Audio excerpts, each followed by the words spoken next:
आम्ही जुळी मुलं आहेत. पण ही जरा काळी आहे माझ्यापेक्षा. येला केसाला माझ्या गजरा गजरा. Hi hello. तर आज आहे वटपौर्णिमा आणि वटपौर्णिमेची आता तयारी चालू आहे. तर हे ना मणी ना मी सर्व असे ओवून घेतले एका धाग्यामध्ये आणि असे 5-5 काढून आहे ना हे असे सर्व केले.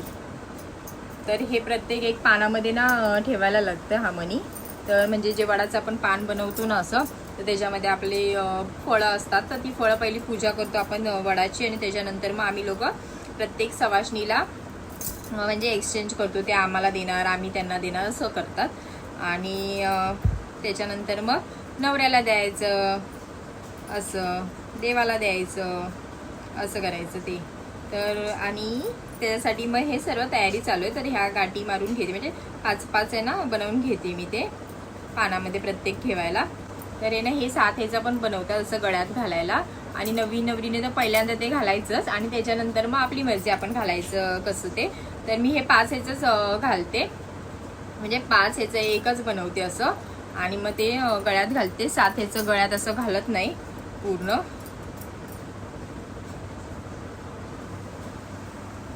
असं. आणि माझी मेहंदी, ही माझी मेहंदी आहे. तर ही मेहंदी काढली मी काल आणि मी ही काढली आणि ही माझ्या बहिणीने काढली मला असं. आणि पायावर पण काढली आहे. तर आता ही वडाची पूजेची तयारी करून घेतो म्हणजे आणि आता मी आहे ना तर आता मी आहे ना जाणार आहे माझ्या घरी, बहिणीच्या घरी म्हणजे माझ्या माहेरी जाणार आहे. तर माझ्या बहिणीच्या घरी तिथे जाणार आहे मी. तिथून मग तयारी वगैरे करून वडाला पूजायला जाणार. वडा आहे ना आमच्या इथे, त्या वडाला पूजायला जाणार आहे. तर आम्ही तिकडचा ब्लॉग कंटिन्यू करेन. हां, तर वटपौर्णिमेचा हा आजचा ब्लॉग आहे. तर त्याची तर सुरुवात तुम्ही बघितलीच, पण ह्याचा शेवट नक्की बघा, तो चुकवू नका. कारण का खऱ्या अर्थाने आज माझ्या वटपौर्णिमेच्या म्हणजे ब्लॉगला अर्थ आला. तर त्याच्यात मी तुम्हाला काहीतरी गोष्टी सांगणार आहे. तर त्या खरंच खूप माझ्यासाठी आयुष्यात आहे ना खूप छान असं इम्पॉर्टंट आहे. आणि खरं ह्या प्रत्येक बाईच्या आयुष्यात असलेल्या गोष्टी झाल्या पाहिजे. तर तुम्ही हा ब्लॉगचा नक्की शेवट बघा, तुम्हाला त्याच्यात कळेल. बहिणीकडे आणून ठेवले होते गजरो, काय भारी वाटता बघ, मस्त दिसता. हे ते मला हात पिन केस पिन दे दीदी. तर आम्ही जुळी मुलं आहेत. पण ही जरा काळी आहे माझ्यापेक्षा आणि मी जरा गोरी आहे. कोण काळे वाटते बघा, कमेंट करून नक्की सांगा. कमेंट पाहिजे तुला, मी करू कमेंट? हा, छान दिसते छान दिसते. ही म्हणजे मी छान नाही दिसत आहे का? छान दिसते. तर आता येला केसाला माझ्या गजरा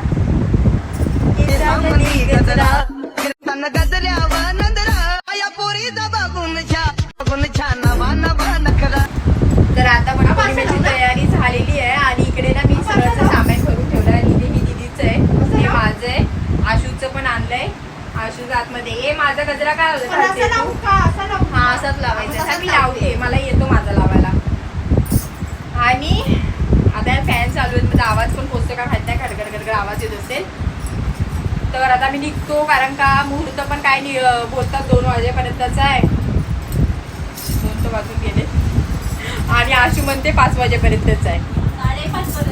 5:30 वाजे. आशू दीदी बोलली ना, दीदी बोलली 5:30 वाजेपर्यंतचा मुहूर्त आहे. तर आता आम्ही जातो वटपौर्णिमेला करायला. बघू मुहूर्त वगैरे, मी तर जास्त मुहूर्त वगैरे ह्या गोष्टी धरत नाही. कसं वटपौर्णिमा म्हटल्यावर दिवसभर वटपौर्णिमा असते असं माझं तरी मत आहे.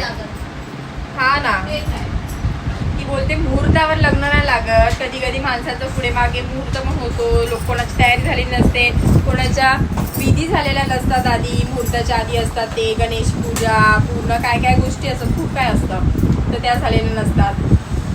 तर आता आम्ही निघतो. हे दीदी झाली तयारी, दीदी तयारीच बाकी आहे, दीदी तयारी करते तिथे असं.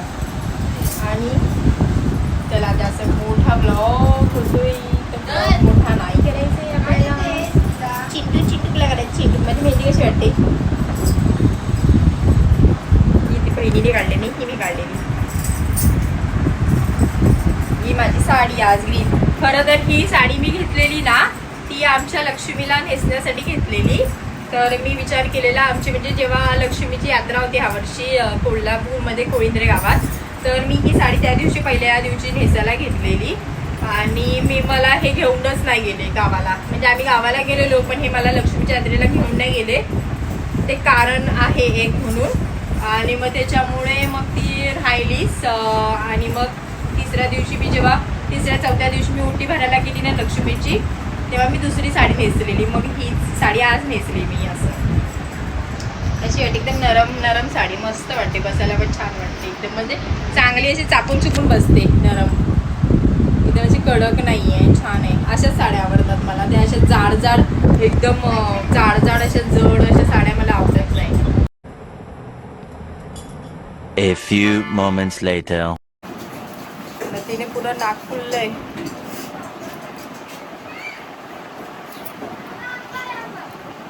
ती खरं तर आहे ना दीदीची लत आहे. माझी लत आहे ना ती मी विसरून आलेली आहे घरी माझ्या.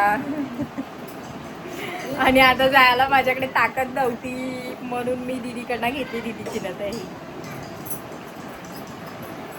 त्या बापाशी नामका भरपूर दिला लग्न लावताना. काय गो कमी नाही ठेवला कशाची. दीदीला आलेली बघाशी व्हिडिओ. आली आता आली. आम्ही आलो आता पूजा वगैरे करून आलो वडाची. आणि सवाशींना देऊन पण आलो आणि त्यांचं वाण घेऊन पण आलो. अजून आमच्या मोठ्या बाबा भाग्यवान बायकांना द्यायचं बाकी आहे. ते आम्ही आता जाणार आहे द्यायला. म्हणजे आमचे स्वर्गवासी आयशींना द्यायचं बाकी आहे. फोटोना जाऊन द्यायचे. फोटोंवर समोर जाऊन ठेवायचे दोघींच्या. यात्रिकेला ऐक ना, यात्रिकमध्ये सांगा ना, परवा माळावर गेला ना, मम्मी बोलली, मी काय त्याला बोलले की मम्मीच्या फोटोसमोर हात जोड माळावर गेल्यावर आणि ना तिला सांग मला बरं नाहीये, बरं कर म्हणून. ते बोलला की हे आजी मला बरं कर म्हणून, मला बरं वाटत नाही. आणि फोटो बघून काय म्हणतो मी, ही दीदी सारखी दिसते. मोठ्या मम्मीला म्हणतो दीदी सारखी दिसते. तर ह्याच्यामध्ये असं ठरतंय की म्हणजे आम्ही तिघींनी ना बसल्या ना टाइमपास करायला सुरुवात केला आणि एकमेकींना देवींची उपमा दिली. तर आम्ही ज्या सासरला आम्ही लग्न करून गेलो आहे आमच्या सासरी, तर त्या भागातल्या देवींची आम्ही एकमेकींना उपमा दिली. तर मी आहे ना कोल्हापूरची महालक्ष्मी, तर माझी दिदी गोव्यातली आहे, तर तिचं कुळदैवत गोव्यातलं.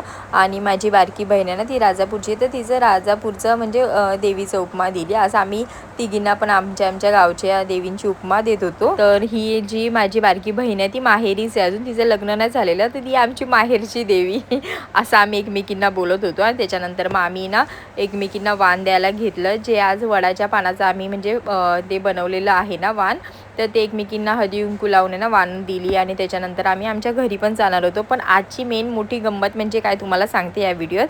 तर आज आहे ना वटपौर्णिमा आणि वटपौर्णिमेचा ना उपवास धरला जातो. तर काही भागात आहे ना दुपारी म्हणजे वडाला पूजल्याच्या नंतर सोडतात, तर काही भागात तो उपवास आहे ना खूप एकदम कडक करतात. तर आमच्या साईडला ना तो उपवास आहे ना खूप कडक करतो आम्ही. म्हणजे जो उपवास चालू होतो रात्री आदल्या दिवशी रात्री जो उपवास चालू होतो ना 12 वाजता, तो आम्ही अक्षरशः दुसऱ्या दिवशी सकाळी सोडतो. त्या दिवसात आम्ही अजिबात जेवत वगैरे नाही असं.